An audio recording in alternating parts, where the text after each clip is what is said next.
आज़ाद समाज पार्टी के राष्ट्रीय अध्यक्ष चंद्रशेखर आज़ाद इस वक्त मेरे साथ मौजूद हैं। आज़ाद साहब, इस बार के विधानसभा चुनाव में आपकी पार्टी चुनाव लड़ने की तैयारी में है। किस तरह की तैयारियां हैं, कितनी सीटों से मैदान में उतरेंगे? देखिए, चुनाव लड़ने के लिए काशीराम साहब ने हमें सिखाया कि संगठन की जरूरत होती है। जब आपका बूथ मजबूत होता है, बूथ पे आपका सक्रिय कार्यकर्ता होता है, वो सक्रिय कार्यकर्ता जो बूथ पे रहने वाले लोगों को अपनी पार्टी के प्रति, उस संगठन के प्रति, विचारधारा के प्रति तैयार करता है। तो ये लोकतंत्र है, जिसके पास ज़्यादा वोट होता है उसका शासन होता है। तो हमने बूथ तैयार किया, हमने ब्लॉक तैयार किया, हमने तहसील तैयार की है, हमने विधानसभा तैयार की, जिला तैयार किया। तो हमने 403 विधानसभाओं पे पिछले 5 साल में भीमार में आज़ाद समाज पार्टी का संगठन तैयार किया है। क्योंकि आज का जो सिनेरियो है, एक तरफ देश जो है बीजेपी की तमाम जो जन विरोधी नीतियां उनसे लड़ रहा है, और बीजेपी सत्ता में बैठ के जनता को बर्बाद करने का काम कर रही है। तो सबका मत ये है कि बीजेपी को रोका जाए। इस विषय पे पार्टी की जो कोर कमेटी है वो विचार कर रही है। आपकी जो अगर बात करी जाए तो आप भी किसी एक विशेष क्षेत्र से चुनाव लड़ने की बात कह चुके हैं। कहाँ से लड़ने जा रहे हैं और क्या तैयारियां हैं? और जैसा मैंने आपको बताया कि पार्टी सभी बिंदुओं पे विचार कर रही है। तो पार्टी बड़ी है, व्यक्ति छोटा है। पार्टी जहां तय करेगी किस पार्टी से गठबंधन होगा और किससे नहीं होगा। अगर पार्टी ने कहा अकेले जाओ तो पूरी मेहनत से अकेले चुनाव लड़ेंगे, किसी का गठबंधन किया तो गठबंधन चुनाव लड़ेंगे। रही बात दूसरी, मेरे लिए व्यक्तिगत रूप से आज सुबह मैंने मेरी किसी साथी से बात हुई तो मैंने इच्छा जताई। उन्होंने पूछा कि चंद्रशेखर चुनाव लड़ेंगे, तो हमने कहा कि अगर चंद्रशेखर को पार्टी इजाजत देगी तो चंद्रशेखर लड़ेंगे उत्तर प्रदेश के जो मुख्यमंत्री योगी आदित्यनाथ उनके खिलाफ। क्योंकि जब 69,000 शिक्षक भर्ती में घोटाला हुआ, वो बच्चे अपने हक की लड़ाई के लिए वहां बैठे हुए थे। पिछले वर्ग आयोग की रिपोर्ट भी आ गई। और जब वो बहनें हमारी मुक्ता कुशवाहा और तमाम बहनें जब वो जाती थी योगी जी के पास न्याय मांगने के लिए या बीजेपी कार्यालय, तो उनको पीटा जाता था, जातिगत गालियां दी जाती थी। एक भाई जो है अपनी बहनों के दर्द को समझता है। मैंने उनसे वादा किया था कि मैं प्रयास करूंगा कि ऐसे मुख्यमंत्री उत्तर प्रदेश दोबारा ना आए। तो वो उनका मुख्यमंत्री फेस है। तो जो जहां से योगी आदित्यनाथ चुनाव लड़ेगा, अगर पार्टी ने जाती तो वहीं से चुनाव लड़ूंगा। क्या आपको लगता है कि एक इतने बड़े चेहरे को आप मात दे सकते हैं चुनाव मैदान में? देखिए, मैं समझता हूं कि चेहरा तो उनको पिछड़े वर्ग के लोगों ने बनाया। पिछला जो चुनाव था पिछले वर्ग के एक नेता के नाम पे चुनाव हुआ था पूरा। पिछले वर्ग को लोगों को लगा कि बीजेपी चलो अपनी स्ट्रेटेजी बदल रही है, इस बार पिछले वर्ग के व्यक्ति मुख्यमंत्री बनाया तो नहीं, फिर उनके साथ धोखा कर लिया पिछले वर्ग के लोगों के साथ। अब मैं समझता हूं कि चेहरे की बात, तो चेहरे में तो मैं उनसे बढ़ा, क्योंकि जिस वो जाति से आते हैं अगर उस हिसाब से देखोगे तो उनका 7 या 8% वोट है। मैं 20-22% वोट वाली समाज से आता हूँ। अगर आप ये कहेंगे कि मैंने अपने दम पे पूरे देश में भीम आर्मी नामक जो है संगठन खड़ा किया, 16 प्रदेशों में अभी हमारी आजाद समाज पार्टी टीम काम कर रही है, तो उनको अवसर मिला है। तो अगर आप इस अवसर की वजह से उनको बड़ा मान रहे हैं तो मैं समझता हूं कि ये मेरे साथ धोखा हो रहा है। मेरे काम से आप देखिए ना, उनको वो मठ से, और पहले से वहां दूसरे जो मठाधीश थे वो वहां से MP बनते हैं, उस अवसर पर वो आगे बढ़े हैं। और मैं एक प्राइमरी स्कूल का हेडमास्टर का बेटा हूँ, शेड्यूल कास्ट से आता हूँ, कमजोर क्षेत्र से आता हूँ। उस क्षेत्र से अपनी पहचान बनाई है। टाइम्स मैगजीन दुनिया में पहचान, उनकी मैगजीन, टाइम्स मैगजीन में पहचान कहाँ है? हमने अपने दम पे बनाई है, अपने साथियों के दम पे बनाई है। तो जब चुनाव आएगा बाकी सब चीजें जनता तय करेंगी। कुछ और दल हैं उत्तर प्रदेश में जो विरोधी दल हैं, और वो भी यही सोच रखते हैं कि हम भारतीय जनता पार्टी की सरकार को हराएंगे, भारतीय जनता पार्टी को चुनाव में हराएंगे।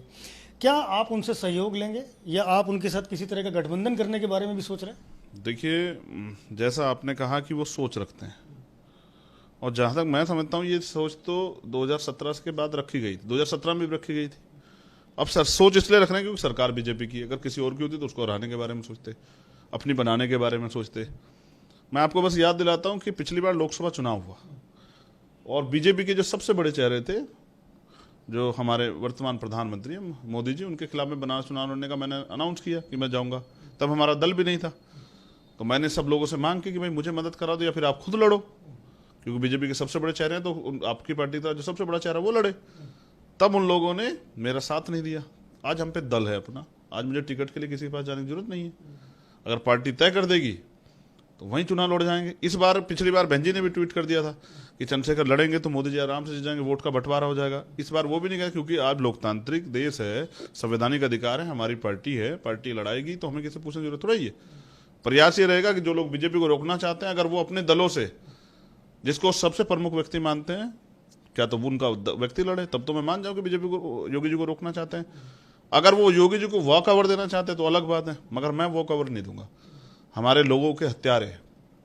कई दल ऐसे हैं, ओम प्रकाश राजभर का दल है, या और महान दल है, छोटे छोटे कई सारे दल समाजवादी पार्टी के साथ गठबंधन करके चुनाव लड़ने जा रहे हैं। हम बिल्कुल स्पेसिफिक सवाल पूछूंगा, क्या आज़ाद समाज पार्टी भी समाजवादी पार्टी के साथ मिलकर चुनाव लड़ने के कुछ मूड में है, कुछ प्लान है? देखिए, ये तय करने का काम कोर कमेटी के लोगों का है। को मैंने कहा ना कि व्यक्ति बड़ा नहीं होता है, पार्टी बड़ी होती है, संगठन बड़ा होता है।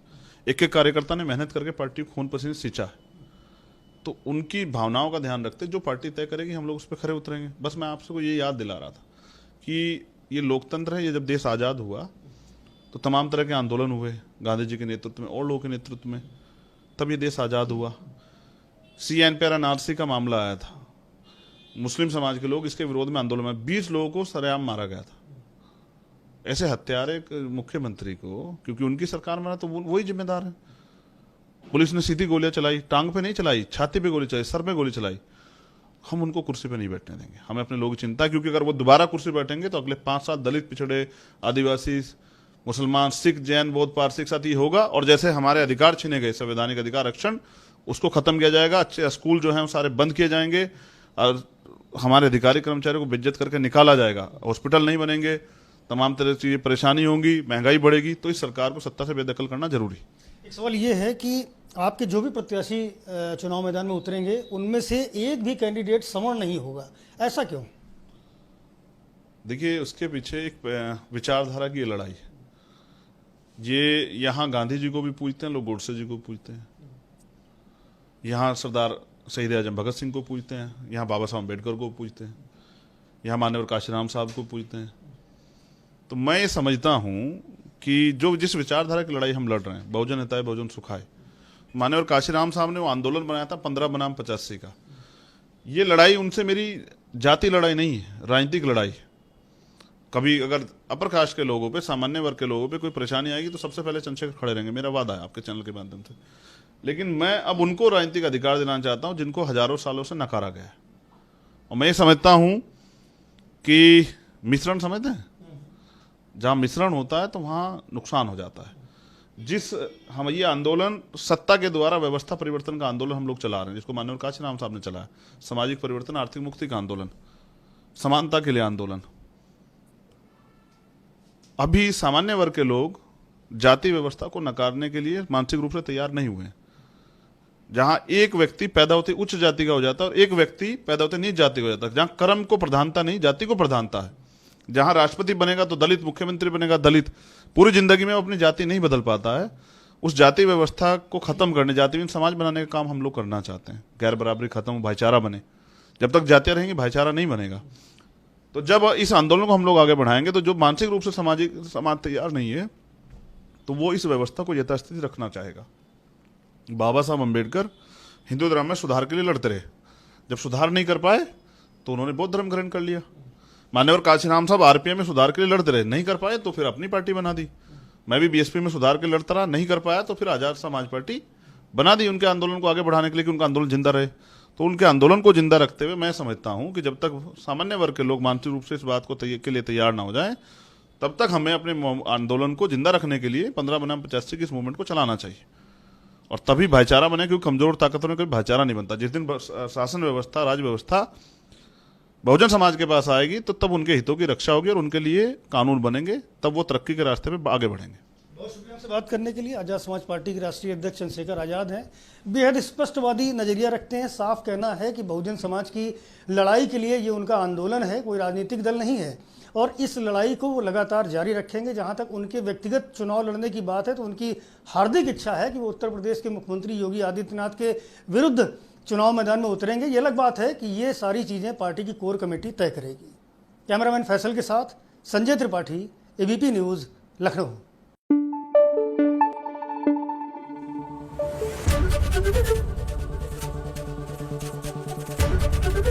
ABP न्यूज़ आपको रखे आगे।